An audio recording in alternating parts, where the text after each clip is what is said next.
محکمہ زراعت و شعبہ تفصیل بنوں کے زیر اہتمام بنوں کے کسانوں اور زمینداروں کے لیے سورج مکھ کی کاشت کے فروغ کے حوالے سے ایک روزہ سیمینار کا انعقاد کیا گیا، جس سے خطاب کرتے ہوئے ڈسٹرکٹ ڈائریکٹر زراعت و شعبہ توسیع مختار الرحمان یوسفزئی، ماڈل فارم سروسز سینٹر مینجمنٹ کے صدر ملک شیروز خان، نائب صدر فرمان اللہ میراحیل، ڈپٹی ڈائریکٹر ایگرانومی رؤف خان اور جنرل سیکریٹری میاں محفوظ الرحمان نے کہا کہ صوبائی وزیر زراعت و لائف اسٹاک محب اللہ خان اور سیکریٹری KPK کی خصوصی ہدایت پر سورج مکھی کی کاشت کے فروغ کے حوالے سے یہ سیمینار منعقد کیا گیا ہے، کیونکہ یہ ہر لحاظ سے انسانی جسم کے لیے مفید ہے، جسم سے زہریلے مادے کو باہر نکالتا ہے، بلڈ پریشر کو کنٹرول کرتا ہے اور خوردنی تیل کے استعمال کرنے والے ڈپریشن کا شکار نہیں ہوتے۔ انہوں نے کہا کہ بنوں کے کسانوں کو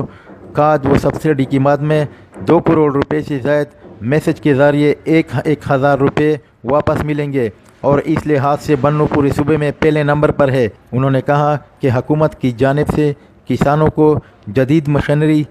رعایتی نرخوں پر ٹریکٹر اور دیگر سامان دیا جاتا ہے، اور اس قسم کے آگاہی سیمینار کا مقصد ہی یہی ہوتا ہے کہ کسان اس سے فائدہ اٹھائے۔ یہ بھی مطالبہ کیا کہ جس طرح منتخب نمائندے تمام شعبوں کے لیے ترقیاتی فنڈز مختص کرتے ہیں، اسی طرح زراعت سیکٹر کے لیے بھی خصوصی فنڈز مختص کرے۔ اس موقع پر کسانوں نے مطالبہ کیا کہ حکومت کسانوں کو آسان اقساط پر قرضے دے، نالیوں اور ویالوں کی پختگی کرے اور زمینوں میں فصلوں کی حفاظت کے لیے باڑ لگائیں۔ ناظرین، اس طرح ماڈل فارم سروسز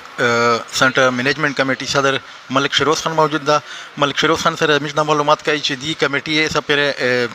زمینداروں نے پر سکڑی دی مستقبل سے دی اس داسے پلاننگ دیں۔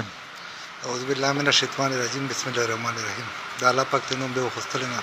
بعد ڈائریکٹر صاحب نوستا دمیر واخر نوستا دادو میر مینجمنٹ کمیٹی دے 3 سال دے پورا جوڑا شوئی ہوئی۔ شکر الحمدللہ میشتے کی مخشے پھر تیر کیا یہ کول خو پیغشے میں واسول دوری کڑی خو صوبائی حکومت میشتا ایسا قسم دا سے ریلیف رونو کچی میر آگا دا مندرون تاویر کڑا وا چیکی میرو کڑا و خواہ میں تا مخشے کڑا دا و دا ڈی یہ سیب چیکی ما وردن رو غلا دا و بانشے چارج و خستا بے ویسی پات زکا کاو چی پا میں والا پکا نسی گورا دودو شے پریکار دے تو سے واسطات زکا جادت تا ہوئے چی میش شای لوس تو سے وستا شای لوس میں یقیناً تو سے وستا زکا دا میرا وہ دے تو سے رسائی چخال کتا چیکیم ٹیم نا دائی رو غلا پا آرتا سیربون دے پروگرامی نا اکڑ دا لگیا دا در مرکا چی خال کے شعور کولے دے پرا چی دوئی پا دوئی لگیا دا اجرے پا اجرے شریری آلانڈا ویدا آقا دے خپلے پارٹی اگا چی بچا خان پیروکاری دون نجردار چاہتا تم بے ووٹا کائی کنا خوزنا کسے بے میرو دیئے پا واش شنوی بے واسی جاگا تو سے میں وا کوشش کائی چی خال کے طرح صحیح ہے انہیں میر دے بانی دے MP دے منسٹر منسٹر سے ماشتا دا دیکھ نمیش پر دور مطالبہ کائی چو خدای دے پورا چی سکائی ہے اے میر دے پورا آدھو ایکشنری ہے منسٹر سے تاسولو کیا چی منسٹر تاسولو کیا چی انہیں پا ایگریکارچر خودتو سے دیرہ دیوتا غورا وائی ہے خو بانا یہ نا محروم دا دا خوی دو ساڑی خپل کوشش تا چی دا کی میرا گولا دا چی یا پروگرامی نا جوڑ کا یا صدا سے ٹاکٹک پروگرام رتا روشا دے سبسیڈی دے اگو کسی دتا اکڑ دے میرا خوب ختمہ اول چی کیم اگوے عادت اکڑے امیر مینجمنٹ کمیٹی تا خصدا سے رو غلی دی چی کیم شائی نا دی خواہ خودتو سے مخش دی امیر مینجمنٹ کمیٹی تا شکر الحمدللہ گاڑا میندش پایه خور لگے دے ایسی نر تراون دا مزال میرا اوسر لگے دا لگے دا این تو سے ویني دوی په دوی چې مش خپل پروګرامي نه وي خو واجه غټه دای دو کانی په دې نمخ شي میر